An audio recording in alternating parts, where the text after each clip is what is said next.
चलिए आज हम जा रहे हैं शुरू करने अफबाउ रूल्स। ठीक है, तो अफबाउ क्या है? अफबाउ एक जर्मन वर्ड है, AUFBAU। अफबाउ क्या है? अफबाउ एक जर्मन वर्ड है। अफबाउ एक जर्मन वर्ड है जिसका मीनिंग क्या होता है? Building up. जिसका मीनिंग हो जाता है बिल्डिंग अप। अफबाउ क्या है? अफबाउ एक जर्मन वर्ड है जिसका मीनिंग होता है बिल्डिंग अप। अब इनके रूल्स क्या थे, पहले हमें वो फोकस करना है कि उन्हें क्या बोला था कि according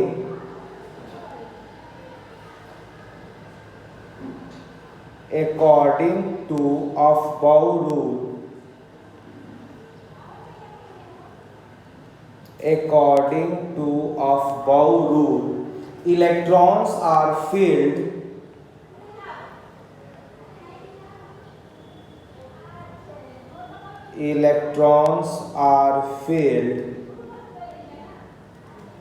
in increasing order. Electrons are filled in increasing order of energy. Electrons are filled in increasing order of energy. That is, electrons are filled first.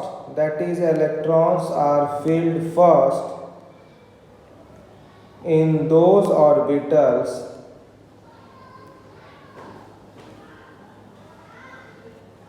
which have low energy, which have low energy।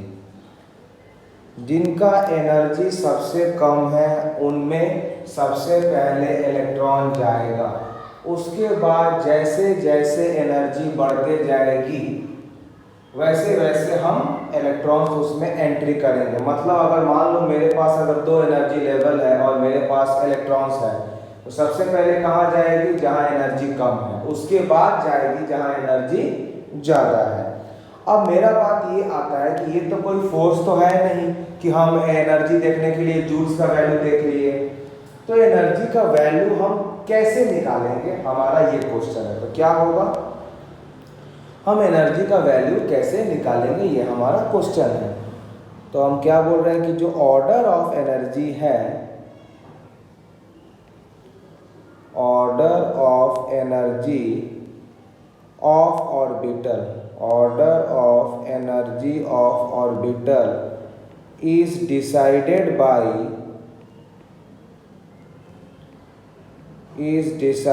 by n plus L rule। अब ये energy कौन बताएगा?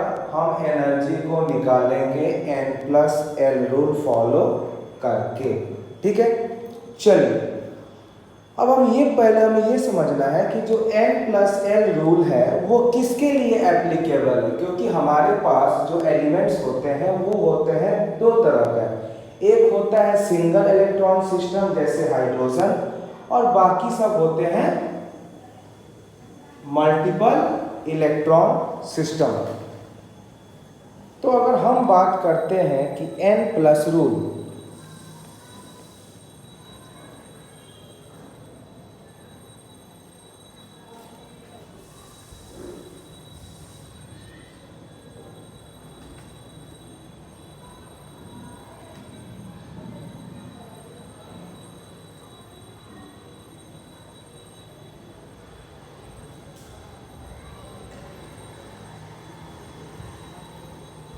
तो n plus rule को हम 2 तरह के elements के बारे में सोच सकते हैं। एक होता है सिंगल इलेक्ट्रॉन सिस्टम और एक होता है मल्टी इलेक्ट्रॉन सिस्टम। 2 तरह का इलेक्ट्रॉन है। तो सिंगल इलेक्ट्रॉन सिस्टम के लिए n+l रूल वैलिड नहीं होता है। मल्टी इलेक्ट्रॉन सिस्टम के लिए n+l रूल वैलिड होता है। सिंगल इलेक्ट्रॉन सिस्टम के लिए n+l रूल वैलिड नहीं होता है।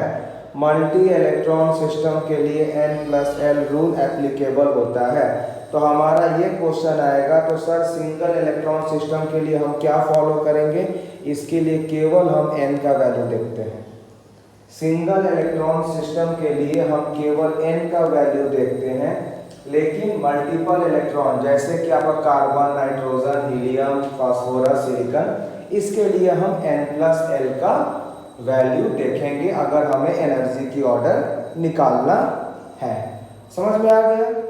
चलिए अब हम n रूल पर जा रहे हैं समझने कि इस पर जो हमारे क्वेश्चंस एग्जाम लेवल पर आते हैं, कैसे हम क्वेश्चंस को सॉल्व करेंगे, कैसे हम सोचेंगे, इसके बारे में हम जा रहे हैं फोकस करने। ठीक है, चलिए तो जो हमारा n+l रूल होता है बेटा,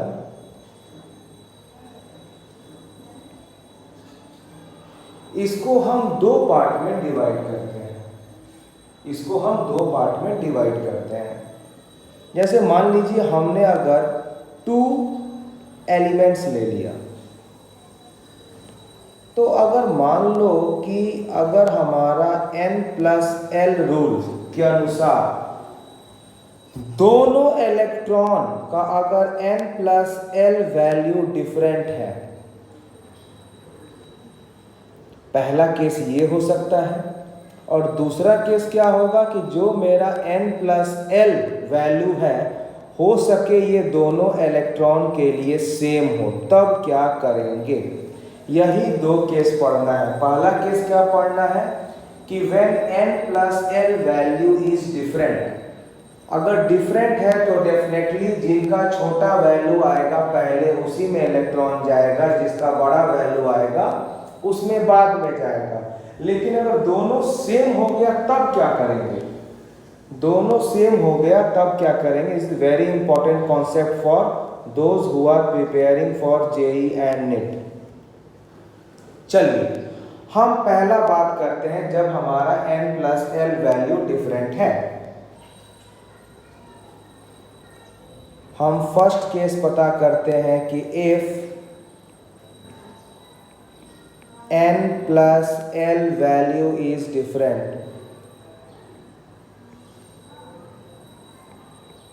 पहला केस हम पता करते हैं कि जब हमारा n+l वैल्यू अलग अलग है तब क्या होगा?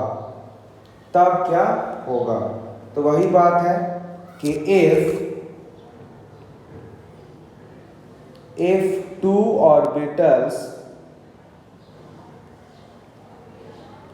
if two orbitals have different values of n+l, then electrons are filled first in that orbitals having lower value of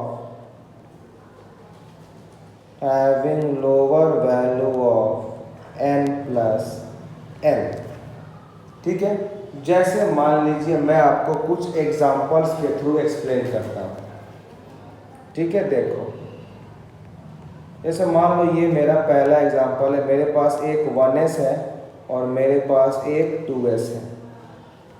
ठीक है, अब मेरे पास एक इलेक्ट्रॉन है, तो वो पहले किस में जाएगा? 1s में जाएगा कि 2s में जाएगा? ये आप देखकर नहीं बता सकते हो। इसके लिए आपको दोनों का n+l निकालना पड़ेगा। तो 1s में 1 दिया है तो इसके लिए n बराबर 1 हो जाएगा और हमारा s के लिए l बराबर 0 होगा। अगर हम 2s बात करें तो इसमें हमारा n बराबर 2 हो जाएगा और मेरा s के लिए l बराबर 0 होगा। मतलब हम क्या बोल सकते हैं कि पहला केस में हमारा l प्लस n का वैल्यू 1 होगा और हमारा दूसरा केस में n प्लस l का वैल्यू 2 होगा। 1 और 2 में 1 छोटा है, मतलब सबसे पहले इलेक्ट्रॉन जाएगा हमारा 1s में। सबसे पहले हमारा इलेक्ट्रॉन कहाँ जाएगा? 1s में। और अगर मान लो मैं इनका एनर्जी का ऑर्डर पूछूं आपसे, अगर मैं आपसे इनका एनर्जी का ऑर्डर पूछूं तो क्या बोलोगे? डेफिनेटली 1s का एनर्जी कम है कंपैरिजन टू 2s। क्यों? क्योंकि 1s का n प्लस l वैल्यू 1 है एंड 2s का n प्लस l वैल्यू 2 है। क्लियर? चलिए एक और एग्जांपल के थ्रू मैं आपको एक्सप्लेन करता हूं। एक और एग्जांपल के लिए एग्जांपल लेकर मैं आपको एक्सप्लेन करता हूं। जैसे मान लीजिए यहाँ पर आपका दिया है 2s और एक दिया गया है 2p। अब ये क्वेश्चन आ रहा है कि अब बेटा अब फिर से इलेक्ट्रॉन है तो पहले 2s में जाएगा कि पहले 2p में जाएगा। तो हम तो गेस मार नहीं सकते कि हाँ अच्छा पहले 2s में जाएगा। नहीं, हमें दोनों केस में n प्लस l का वैल्यू निकालना पड़ेगा। तो अगर हम 2s की बात करें तो यहाँ पर हमारा n बराबर 2 है और s के लिए मेरा l बराबर 0 होता है, यानी इस केस में हमारा n प्लस l का वैल्यू 2 है। अगर मैं 2p की बात करूँ तो मेरा n बराबर 2 है और p के लिए मेरा l बराबर 1 है। अगर हम बात करें l प्लस 1 का n प्लस l तो ये हो गया 3। तो 2 और 3 में 3 छोटा है, मतलब सबसे पहला इलेक्ट्रॉन जाएगा हमारा 2s में। लेकिन अगर हम एनर्जी ऑर्डर की बात करें, तो जिनका n प्लस l का वैल्यू कम होगा उनका एनर्जी कम होगा, जिनका n प्लस l वैल्यू ज़्यादा होगा उनका एनर्जी ज़्यादा होगा। तो डेफिनेटली हमारा 2s का एनर्जी कम है एज कंपेयर टू 2p। ये हमारा हो गया सेकेंड कॉन्सेप्ट। अगर हम थर्ड कॉन्सेप्ट की बात करते हैं, एक और एग्जांपल लेके आपको एक्सप्लेन कर रहे हैं हम, तो क्या होगा? जैसे मान लो अगर हमने ले लिया 4s और एक हमने ले लिया 3d। अब मेरे पास एक इलेक्ट्रॉन है, हम बोलेंगे बेटा सबसे पहले किस में जाएगा। आप इसको देखकर नहीं बता सकते हो कि पहले ये किस में जाएगा। यानी अगर हम 4s की बात करते हैं तो यहाँ पर मेरा जो n है वो 4 है और s के लिए मेरा l होता है 0। देयरफॉर हमारा n plus l will be equal to 4। अगर हम 3d की बात करते हैं बेटा तो यहाँ पर मेरा n बराबर 3 है और d के लिए l कितना होता है? 2 होता है। यानी अगर हम n प्लस l की बात करें तो ये 5 हो गया। यानी हम क्या देख रहे हैं कि एक बार हमारा n प्लस l 4 आ रहा है और दूसरा बार हमारा n प्लस l 5 आ रहा है। यानी 4s एंड 3d में हम क्या देख रहे हैं कि n प्लस l 4 छोटा है, यानी सबसे पहले हमारा इलेक्ट्रॉन किस में जाएगा बेटा? 4s में जाएगा।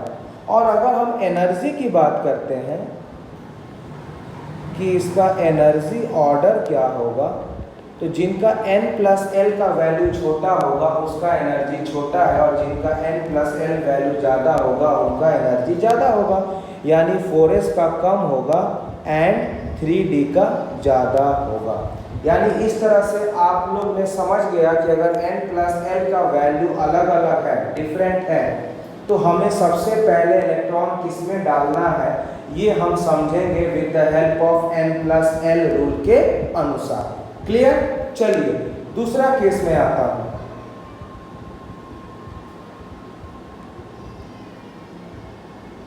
मैं दूसरा केस आ रहा हूं, ठीक है, कि जब हमारा n plus l value is same for both the orbitals.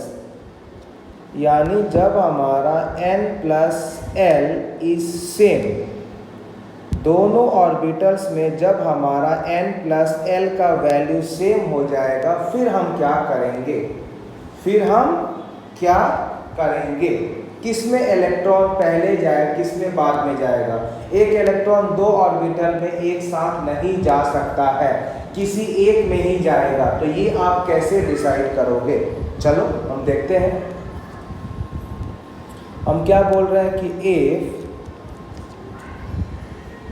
Value of n plus l is same for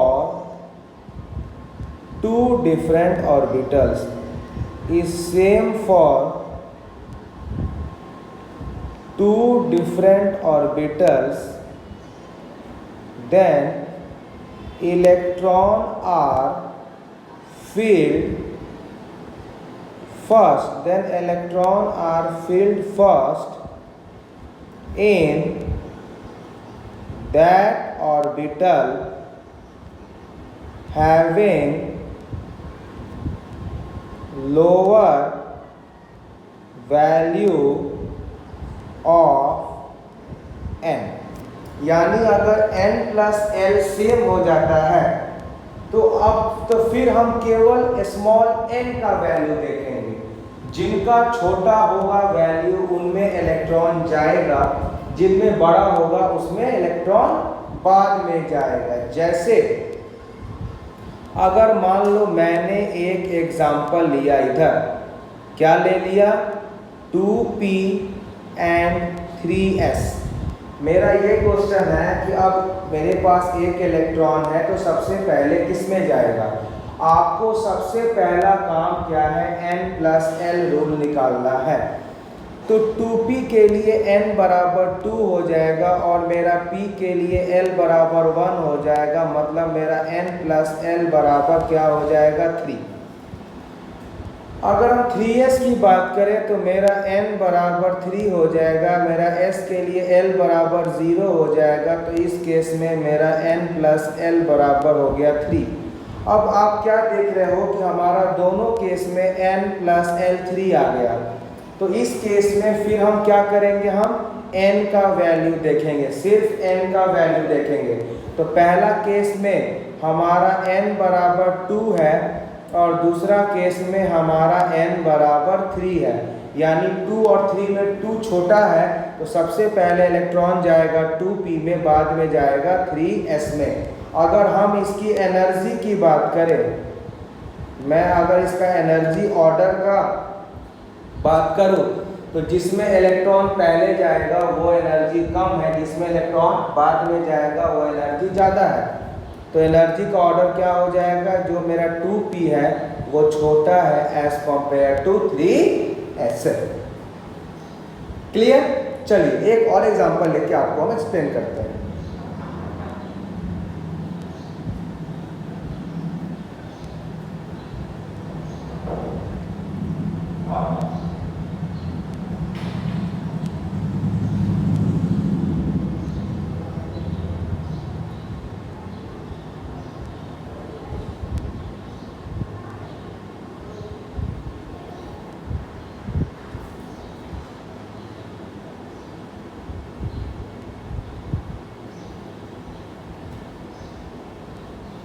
चलिए एक एग्जांपल हम और आपको देते हैं करने के लिए।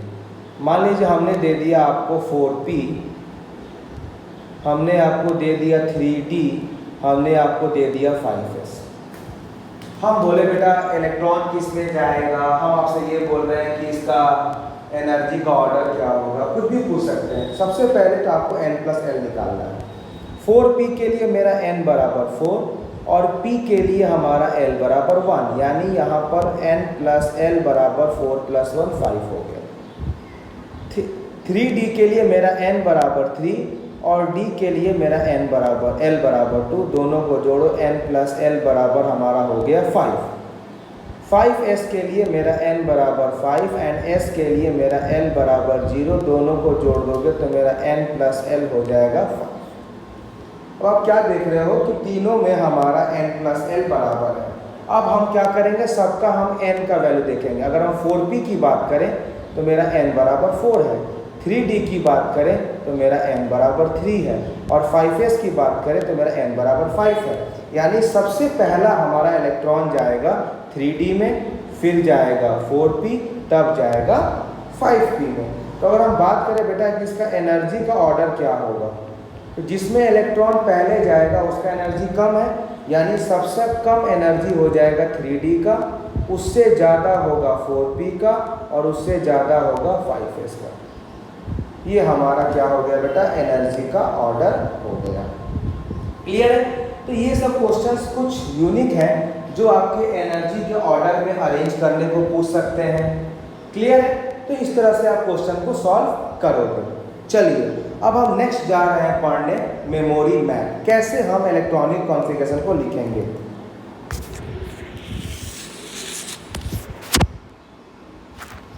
Next we are going to draw the memory map. ठीक है, आप बहुत देखना ध्यान से हम कैसे बना रहे हैं। जब हमारा n बराबर 1 होगा तो इसमें मेरा होता है 1s। जब मेरा n बराबर 2 होगा इसमें मेरा होता है 2s और मेरा होता है 2p। जब n बराबर 3 होगा इसमें होगा हमारा 3s, इसमें होगा 3p, इसमें होगा 3d। जब मेरा n बराबर 4 है तो इसमें हो जाएगा 4s, 4p, 4d, 4f। जब मेरा n बराबर 5 हो जाएगा तो ये हो जाएगा 5s, 5p, 5d, 5f। जब मेरा n बराबर 6 हो जाएगा तो ये हो जाएगा 6s, 6p, 6d। 6f नहीं होगा, क्यों? क्योंकि f में केवल 2 ही ब्लॉक होते हैं, 4f एंड 5f। 6f नहीं होता है। और जब हम n बराबर 7 की बात करेंगे तो ये हो जाएगा 7s एंड 7p। अब हमें सबसे पहला सबका n प्लस l रूल लिखना पड़ेगा। नंबर क्या है? तो 1s के लिए अगर हम बात करें तो इसका हमारा n प्लस l हो जाएगा 0। 2s का बात करें तो मेरा n प्लस, ये 0 नहीं होगा, ये 1 होगा। n प्लस l ये हो जाएगा 2, n plus l 3, n plus l 4, n plus l 5, n plus l 6, n plus l 7। Clear है? यहाँ बात करें तो n प्लस l यहाँ पर होगा 3, यहाँ पर होगा 4, यहाँ पर होगा 5, यहाँ पर होगा 6, यहाँ पर होगा 7, यहाँ पर होगा 8, n प्लस l। अगर यहाँ से हम बात करें n प्लस l तो यहाँ होगा 5, यहाँ होगा 6, यहाँ होगा 7, यहाँ होगा 8, और यहाँ होगा हमारा 7, यहाँ हमारा होगा 8। अब हमने क्या बोला? हमें इलेक्ट्रॉन वैसे भरना है जिसमें n प्लस l सबसे कम हो। सबसे कम 1, यानी सबसे पहले हमारा इलेक्ट्रॉन इसमें जाएगा। 1 के बाद 2 आता है तो नेक्स्ट जो हमारा इलेक्ट्रॉन जाएगा वो 2 में जाएगा। नेक्स्ट 3 हम देख रहे हैं तो हम क्या देख रहे हैं कि 3s में भी 3 है और 2p में भी 3 है, दोनों बराबर हो गया। यानी 2p और 3s में हम क्या देख रहे हैं कि 2p का और 3p का n प्लस l वैल्यू बराबर है, तो 2p में n बराबर 2 है और 3s में n बराबर 3 है। तो जब n प्लस l बराबर हो जाए तो हम केवल n का फोकस करेंगे। तो हम 2p में n बराबर 2 है और 3s में n बराबर 3 है, 2 और 3 में 2 छोटा है, तो पहले हमारा इलेक्ट्रॉन कहाँ जाएगा? 2p में जाएगा, फिर जाएगा 3s में। अगला हम क्या देख रहे हैं कि 3p एंड 4s दोनों का 4 4 आ गया, तो 3p छोटा है, 4s में 4 बड़ा है, तो पहले इलेक्ट्रॉन जाएगा 3p, बाद में जाएगा 4s। नेक्स्ट हम क्या देख रहे हैं? 3d, 4p, 5s तीनों में हमारा n प्लस l बराबर 5 है, लेकिन हम क्या देख रहे हैं कि 3d में 3 है, 4p में 4 है और 5s में 5 है। छोटा 3, फिर 4, फिर 5। यानी अगर हम बात करें सबसे पहले इलेक्ट्रॉन 3d, फिर 4s, फिर 5s। ऐसे आप सिमिलर करके आप इसका मेमोरी मैप को ड्रॉ कर सकते हो। In this way you can draw the memory map. ये शो करता है कि हमारा इलेक्ट्रॉन का मूवमेंट कैसे कैसे होगा। क्लियर है? तो हम आपको इसमें कुछ इलेक्ट्रॉनिक कॉन्फिगरेशन सिखाएंगे जो हमें कैसे लिखना है वो हमें आना चाहिए। क्लियर है आपको यहाँ तक? Clear everyone? चलिए हम पहले बात करते हैं what is poly exclusion principle. हमारा पॉली एक्सक्लूजन प्रिंसिपल क्या होता है? ठीक।